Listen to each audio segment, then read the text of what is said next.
بسم الله الرحمن الرحيم. وعلى بركة الله في سيح الرمث في جعلان ذنيب علي، تاريخ 12/4/2019 في يوم مبارك الجمعة. بسم الله وعلى بركة الله وتوكلنا على الله.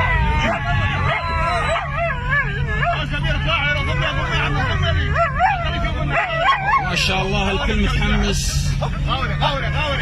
اليوم يكرم المرأة ويهان ان شاء الله باذن الله تعالى. نبدأ بسم الله وعلى بركة الله. والسلام على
ناموس وحظ اوفر للباقي المشاركين اللي ما حالفهم الحظ في هذه المشاركه ان شاء الله.